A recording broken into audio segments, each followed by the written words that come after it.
Alright friends, welcome back to my channel. I'm so excited for the video that we're filming today because if you saw by the title, we are doing reading until I find a 5-star read. I've seen this video going around a lot recently and I keep wanting to do it, but I just I'm so scared it's gonna take it's gonna be that one time it takes me 15 books to find a 5-star, you know? I'm a little bit intimidated, but I have a pretty good stack here, I think, of some books that I'm very excited for that I think have maybe the potential to be 5 stars. The book I'm gonna read first is actually one that I'm not very hopeful for a 5-star for, and that's why I'm reading it first. This video doesn't end after one book, but I'm gonna read The Love Hypothesis finally by Hazelwood. For this one, dip my toes in and see how I feel, but I don't think this is gonna be a 5-star, to be honest. I also have the Gilded Cage. This is the sequel to The Prison Healer, and The Prison Healer is a very strong 4.5 for me. With an ending that I did not see coming whatsoever.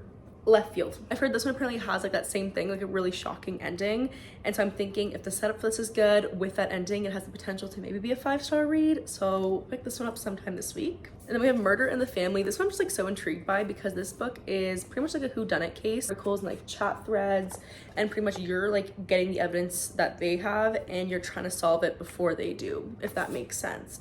There's 6 suspects, you're trying to figure out who did it, and I just found such a fun, cool concept, and so I think I might really like this one. So it would be an unconventional 5-star, but there's definitely a chance it could be. And lastly, we have Ninth House. I've been putting this one off for so long, but I am a big Leigh Bardugo fan, and I love the Grishaverse with my whole heart. I think I've been avoiding this because it's something that she's written that's not the Grishaverse, which I love so dearly, but I'm gonna dive in. I heard it's kind of dark academia vibes. All the Grishaverse books, I only gave one 5-star, and that was Rule of Wolves. It was incredible, but who knows, this is a new series, fresh start. I do love her writing, and this is obviously a newer novel she's written, and so is Rule of Wolves, so maybe I like her current writing style a little bit more. We'll see, but definitely has the potential. And then if I read those 4 and we still don't have a 5-star, I'm gonna go for some different ones. So I have some Kristen Hanna books in my T-bar that I haven't read, and Kristen Hanna, the lowest rated one of her books so far is a 4.75, so I feel that could be a safe bet to grab if I'm getting a little bit antsy for that 5-star. Or if I'm really feeling we should throw a bone out, I'm gonna finally read Magnolia Parks, because I feel that's gonna be a 3-star or a 5-star for me. I feel there's really no in between with how people are either so hit or miss with that book, so that might get thrown into this video. But for sure, we're starting off with these 4. Like I said, I think I'm gonna start off with The Love Hypothesis first because I don't think it's gonna be one. Just so this video doesn't end the second it starts, you know?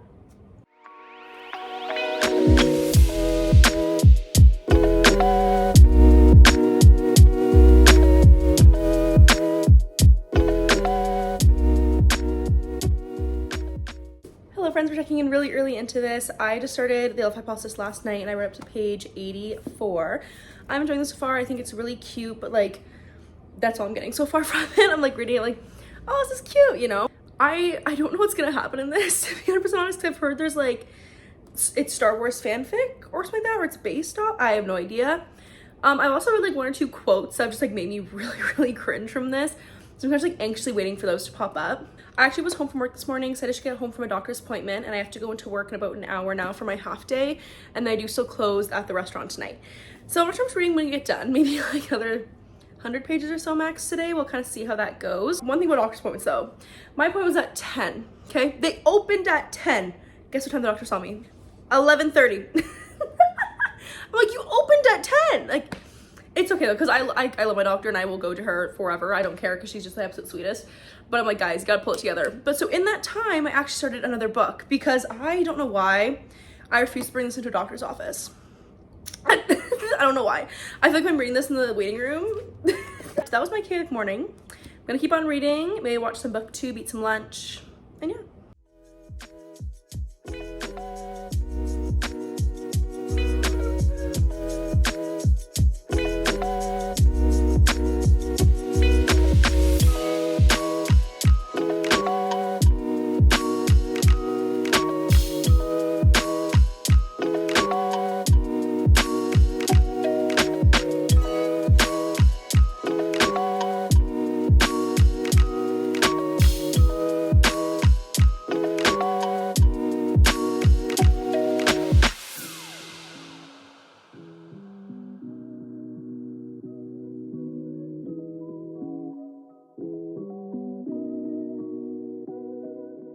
Friends, it is morning. As you can tell by my crazy hair, I just woke up.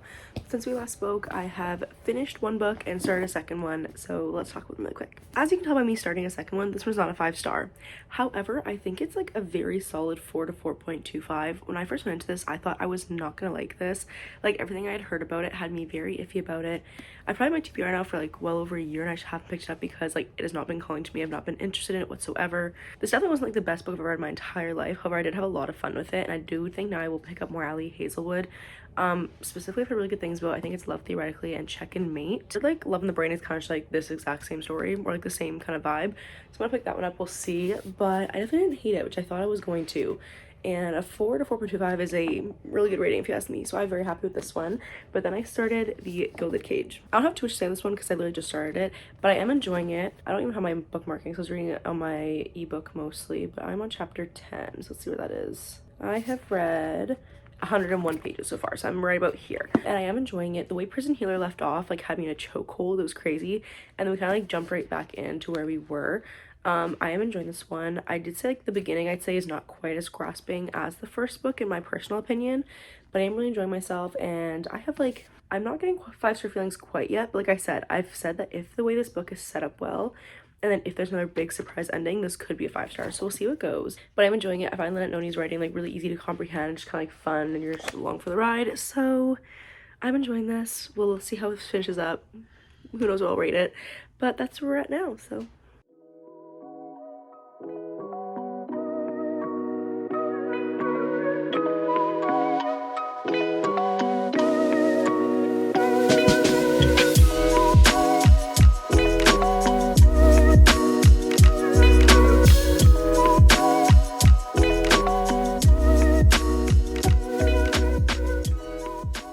Friends, I literally just finished the Gilded Cage. Listen, it's not a 5-star. It's not a 5-star, but this was so good. The ending was shocking. I don't think it's quite as shocking as the ending in the first book. I thoroughly enjoyed this. I think we're between like a 4 to a 4.5, somewhere in and around that range. It was Kiva from We Let Off, and from how this book ends, I am quite scared for the last book, I guess you could say. Like where we ended off, and I'm like, this doesn't seem very promising. But that is done, which means it's time to officially fully dive into Ninth House. Fun fact, I actually tried to start reading this last night, but it was late. It's late now, it's like midnight, but I literally started reading it. I got like 20 pages in. I was like, this is too smart for my brain right now. I can't comprehend what's going on here. I literally put it down. I put it down, and I was like, I'll pick this up tomorrow when I have more brain cells. And now I'm reading again at midnight, and I'm not gonna have any brain cells for this. But I'm gonna try to start reading this, maybe the first like couple chapters, so we'll see. This is my first like Bardugo book outside of the Grishaverse. I think it's also like her first adult book ever, so I'm really intrigued by this. This one's 5 stars for a lot of people, so maybe this will be my 5-star.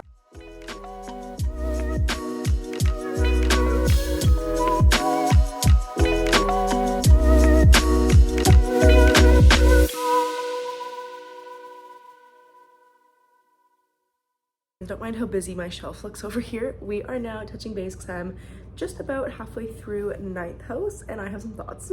I am loving this. What's hilarious is that this is like just now starting to make sense to me. Like halfway through, like I always just say with some fantasy books, I feel like the beginning you kind of have to push through the world building, and there's even some times where, like, I've read like a good amount of fantasy. I've had like a wide variety of authors, wide variety of like high fantasy, romantasy, like a bunch of different like subgenres as well. And this one is probably like one of the most like complex ones to understand right off the bat, if that makes sense. It was just like a little bit hard to wrap my head around a lot of things that were going on. But now I'm at the point where I'm actually starting to understand a lot of things. I'm actually like getting it now, and I'm really enjoying it. I am on chapter 11, page 182, and there is 450 pages in here. So a little shy of halfway. I have faith that I can finish this, probably not today, but maybe tomorrow I can finish this, and then I can give you guys my full thoughts on it. I would love if this is a 5-star, but it might not be, we'll see. But that is where we're at currently. I'll give you more of like my full rundown when I finish it.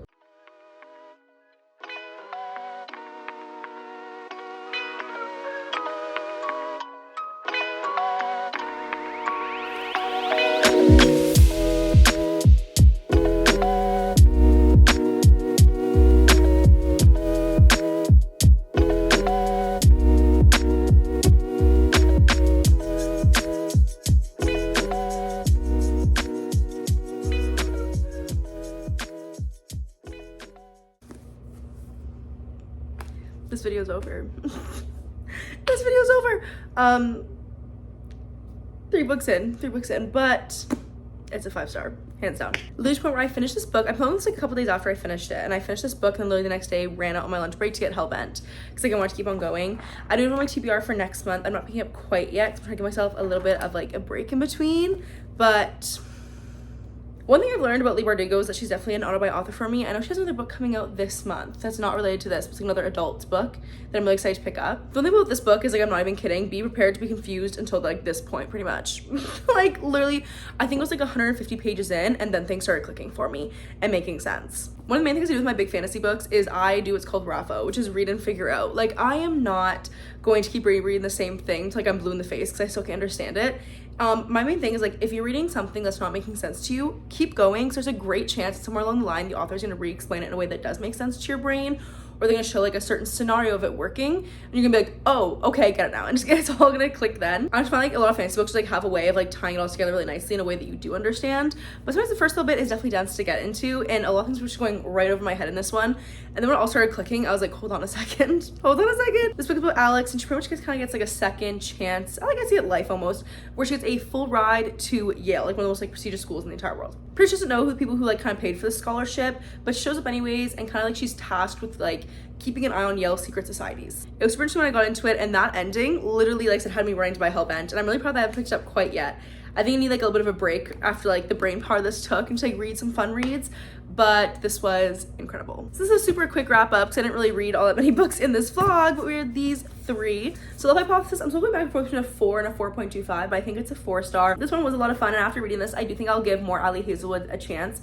I don't think I'll read Bride, to be honest. Or maybe I will if I get like really into her writing, but I've heard really good things about Check and Mate and Love Theoretically, so I think I'll definitely pick up those ones in the near future. And then I did also read The Gilded Cage, it's a 4.25, I believe, and I'm super excited to read The Blood Trader, the last book in this series. But yes, it didn't take us too long to find this. I was reading a couple other books in between, but I still only took me about like a week and a half to find my 5-star read. So I am very happy. Also, like with all the ratings of these books, they're all great books, but I'm so glad I finally had the nerve to pick this up because I'm obsessed with this. Alright guys, as always, thank you so much for watching today's video. If you guys did enjoy it, please don't forget to like, comment, and subscribe. I'm also on TikTok at Angel's Book Corner, and I'll see you in my next video.